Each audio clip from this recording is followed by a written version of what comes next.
करीमनगर जिला कांग्रेस कार्यालय में महात्मा ज्योतिबा फूले की जयंती मनाई गई। शहर कांग्रेस अध्यक्ष राज चेयरमैन कमाटी रेड्डी नरेंद्र रेड्डी, डीसीसी की कार्यकारी अध्यक्ष पद्माकर रेड्डी, करीमनगर विधानसभा प्रभारी पुरमल्ला श्रीनिवास, जिला कांग्रेस बीसी सेल के अध्यक्ष पुली अंजनेलू गौड ने इस कार्यक्रम में भाग लिया।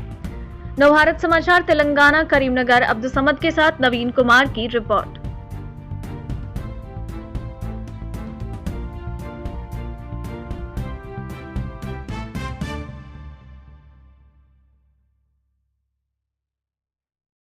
అధ్యక్షుడు పులి ఆంజనేయుల గారి ఆధ్వర్యంలో జ్యోతిబా ఫూలే గారి జయంతి చాలా పెద్ద ఎత్తున జరుపుతాము. ముఖ్యంగా జ్యోతిబా ఫూలే వారు ప్రతి ఒక్కరికి మరి చదువు అదేవిధంగా అంటగట్టడం అనేది మరి ఇది మంచిది కాదు.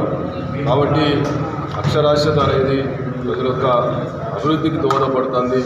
అదేవిధంగా అంటరానితనం అనేది అది నిరక్షరాస్యత వలనే వస్తుందని చెప్పి ఆ రోజు మరి ప్రజలను మేలుకొల్పి ఈ దేశంలో ప్రతి ఒక్కరిని సమాన భావంతో చూడాలన్నటువంటి ఉద్యమం చేసి మరి సక్సెస్ అయ్యి మరి స్వాతంత్ర సమరయోధులుగా మరి ఆ రోజు పోరాటం చేసినటువంటి గొప్ప మహానుభావులు. వారి ఆశయ సాధన కోసం కంకణబద్ధమై పనిచేస్తామని ప్రజలంతా ఒక తాటిగా ఉండి మరి ఎటువంటి విభేదాలు ఎటువంటి కులమత భేదాలు లేకుండా జీవించాలనేటువంటి వారి ఆశయాలను కొనసాగిస్తూ మేము ముందుకెళ్తామని సందర్భంగా తెలియజేస్తూ, అదేవిధంగా యూనివర్సిటీ ముందున్నటువంటి జ్యోతిబా ఫూలే గారి యొక్క విగ్రహం మాత్రం ఉంది. ఆ సర్కిల్ను నిధులతోటి ఆ సుందరీకరణ చేస్తామన్నటువంటి నిర్ణయం తీసుకున్నాం. అక్కడికే వెళ్ళి దాని మీద కూడా మరి ఆ సుందరీకరణ చేస్తామనే సందర్భంగా తెలియజేస్తాం. మహాత్మా జ్యోతిబా ఫూలే వర్ధంతి సందర్భంగా జిల్లా కాంగ్రెస్ పార్టీ కార్యాలయంలో జిల్లా బీసీసీఎల్ ఆధ్వర్యంలో ఘనంగా ఆయనకు నివాళులర్పించడం జరిగింది. దీనికి ముఖ్య అతిథిగా సుడా చైర్మన్ నరేందర్ రెడ్డి అన్న గారు హాజరు కావడం జరిగింది.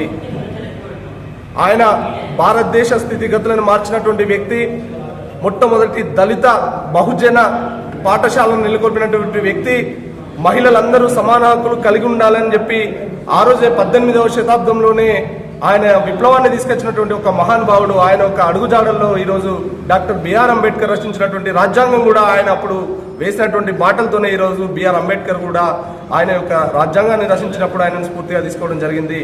రాబోయే రోజుల్లో జ్యోతిబా ఫూలే చేసినటువంటి ఆ రోజు 18వ శతాబ్దంలో నెరవేర్చినటువంటి హామీలతో పాటు ఆయన అప్పుడు ఇచ్చినటువంటి సంస్కరణలు, సంఘ సంస్కరణలు, బహుజన బిడ్డలందరికీ కూడా అగ్రవర్ణాలు ఆ రోజు బహుజనులను ఏ విధంగా అనగదొక్కిరో వాటన్నింటికి ఎదురెళ్లి ఆయన ఆ రోజు పోరాటం చేసినటువంటి ఒక గొప్ప వ్యక్తి. స్వతంత్ర భారతదేశానికి కూడా ఆయన వేసినటువంటి బీజాలతోనే మహాత్మా గాంధీ కూడా ఆయన వేసిన బాటలు తీసుకొని ముందుకు నడిచినటువంటి వ్యక్తి.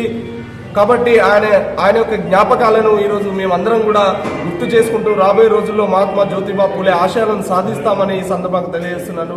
పులి ఆంజనేయులు గౌడ్, జిల్లా కాంగ్రెస్ డీసీసీ.